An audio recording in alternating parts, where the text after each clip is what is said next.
ค่ะจะพามาดูต้นข้าวนะคะเป็นข้าวสาลีที่พ่อเอาไว้ให้แมวกินแมวที่บ้านชอบมากนะคะมีใครทำแบบนี้มั้งไหมคะแล้วเราก็จะรดน้ำนะคะเช้าเย็น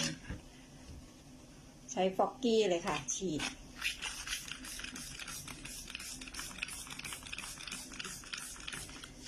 แมวชอบนะคะใครที่เป็นทาสแมวนะคะลองไปทำดูนะคะ